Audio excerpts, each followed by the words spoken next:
ورحمة الله وبركاته. كل الحمد لله والصلاة والسلام على نبي المجتبى وأحمد المصطفى صلى الله تعالى عليه وعليه وصحبه وأزواجه وأهل بيته وعباده أجمعين دائما أبدا إلى يوم الدين. بعد حمد والصلاة فأعوذ بالله من الشيطان الرجيم. بسم الله الرحمن الرحيم. يا أيها الناس اعبدوا ربكم الذي خلقكم والذين من قبلكم لعلكم تتقون. صدق الله العظيم وصدق رسوله النبي الأمين الكريم لمن الشاهدين والشاكرين. تمام تعریف اللہ جل مجدہ کے لیے سزاوار ہے جو کل جہانوں کا مالک و ملجا ہے، جس کا کوئی ہمسر نہیں، جو اپنی ذات میں یکتا و تنہا ہے، جو چاہتا ہے کر گزرتا ہے، اس کے اختیار کو کوئی روک نہیں سکتا. وہ قدیم ہے، ابد الآباد سے ہے اور ہمیشہ ہمیشہ رہنے والا ہے. میں گواہی دیتا ہوں کہ نہیں ہے کوئی معبود برحق لائق عبادت سوائے اللہ جل مجدہ کے، اور میں یہ بھی گواہی دیتا ہوں کہ محمد عربی صلی اللہ تعالی علیہ وآلہ وسلم اللہ کے بندے اور خاص رسول ہیں. صلاۃ و سلام نازل ہو ہمارے آقا نامدار حضور تاجدار محمد عربی صلی اللہ تعالی علیہ وآلہ وسلم پر، آپ کے آل پر، آپ کے اصحاب پر. بزرگان دین، برادران اسلام، اللہ جل مجدہ اپنے حبیب کی رفعت و عظمت کو بیان کرتے ہوئے تمام ایمان والوں کو حکم دیتا ہے، ان اللہ و ملائکتہ یصلون علی النبی یا ایھا الذین آمنوا صلوا علیہ وسلموا تسلیما. اللهم صل وسلم وبارك على سيدنا حبيبنا شفينا طبيبنا معاذ ولجنا محمد وعلى آله وصحبه وأزواجه وأهل بيته وأفراده أجمعين دائما ابدا الى یوم الدین. بزرگوں عزیزوں، عید کی بیان میں آپ نے امت وحدہ کی فکر کو سمجھا ہوگا. خطبے کی بات جس آیت کریمہ کی تلاوت کا شرف میں نے حاصل کیا ہے، اس میں پروردگار عالم لوگوں سے خطاب ہے. یا ایھا الناس، اے لوگو، اعبدو، تم عبادت کرو. یا ایھا الناس اعبدو ربکم الذی خلقکم، اس پاک پروردگار کی بات کرو جس نے تم کو پیدا کیا. اور من قبلکم لعلکم تتقون، جس نے تم سے پہلے والوں کو بھی پیدا کیا. کس لیے عبادت کرو؟ لعلکم تتقون، تاکہ تمہیں پرہیزگاری حاصل ہو، تمہیں پاک باز زندگی نصیب ہو.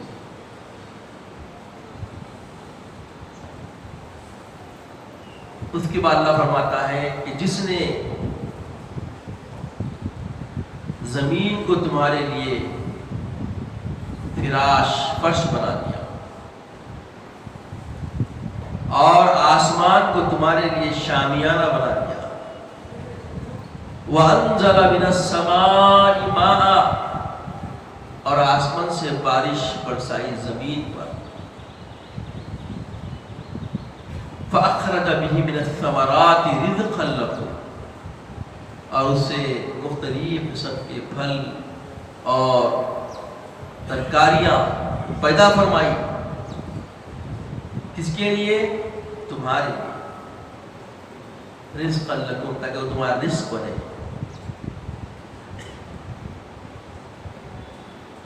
اور اللہ کے ساتھ کسی کو دوجا نہ بناؤ،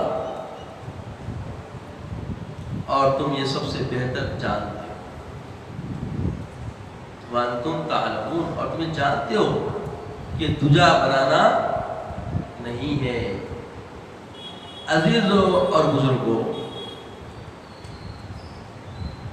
جب کوئی انسان پر احسان کرتا ہے تو اس کے حسن عمل کی وجہ سے، اس کے احسان کی وجہ سے اس کے سامنے ہمارا سر اونچا نہیں ہوتا.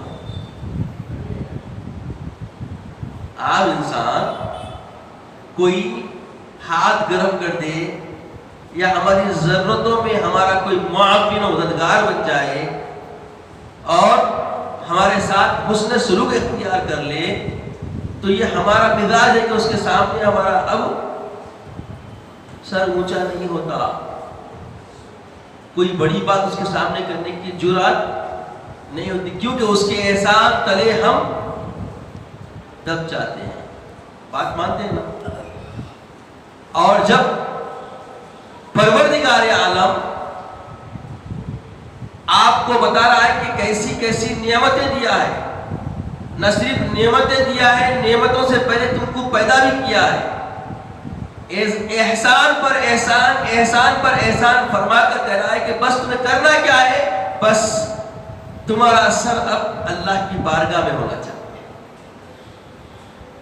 اللہ کے اتنے احسانات تمہارے کو بتانے کے بعد پروردگار چاہتا کیا ہے؟ اعبدوا ربکم، بس تم اس پروردگار کی عبادت کرو جو تم کو پیدا کیا، تم سے پہلے والوں کو پیدا کیا. نہ صرف پیدا کیا بلکہ جب تم عبادت کرو گے تو تم کو تقوی نصیب ہوگا، پرہیزگاری نصیب ہوگی.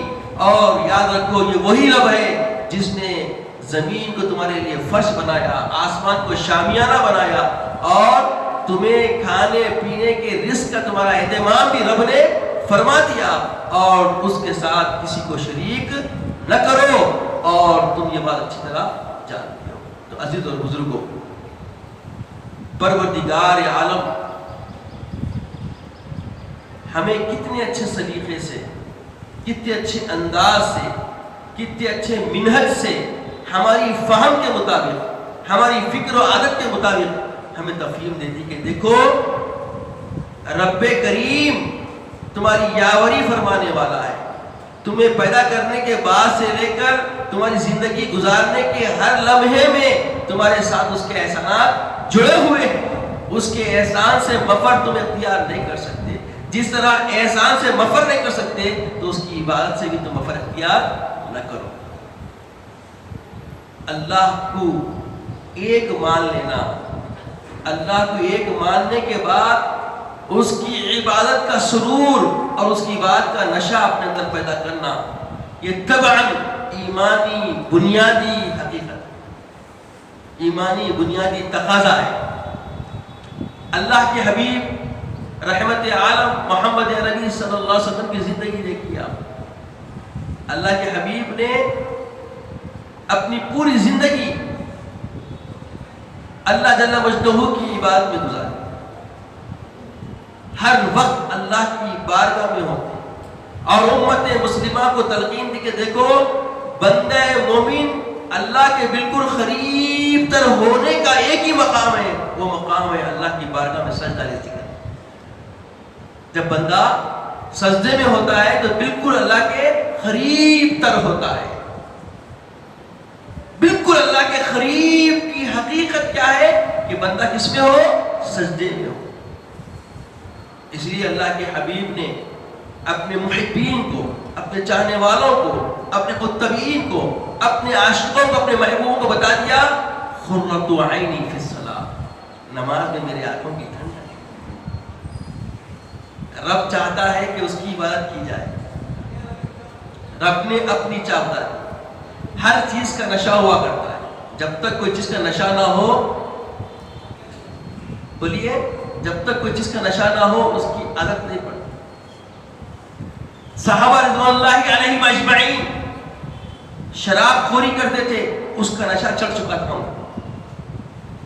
جب اللہ کے رسول نے دعوت دی دین کی اور نماز کی روحانی تلذذات کا احساس ان کے اندر اجاگر فرما دیا، ان کے اندر بیدار کر دیا، اور ان کو چاشنی، وہ لذت، سرور، سجدگی، ان کے اندر حرارت پیدا کر دی.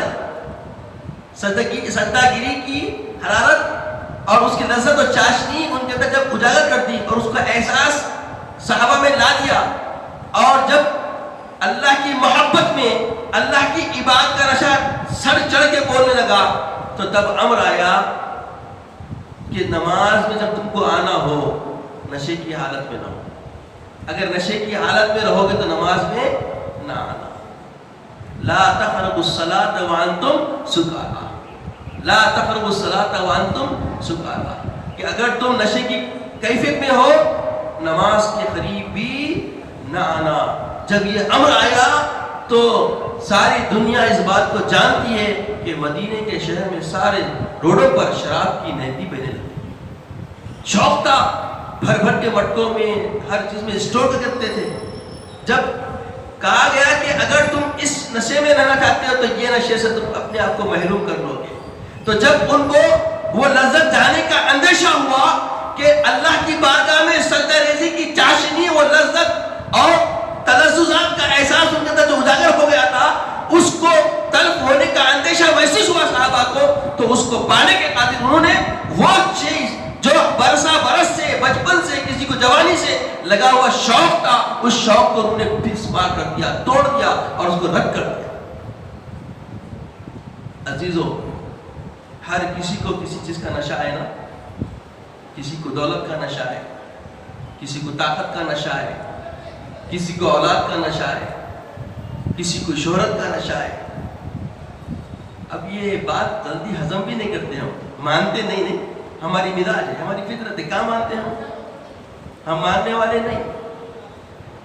بک بک کا کسی کو نشہ رہتا، کسی کو چورستوں پہ چبوتروں میں بیٹھنے کا نشہ ہے نا. اتنا چبوترا چل رہا سب کیا، پھر بھی چبوترے ہمارے چھوٹے نہیں، کیونکہ نشہ ہے. برا نہ مانی، بات حقیقت ہے نا. نشہ ہوتا بھائی، سرور رہتا، اس میں سرور آتا.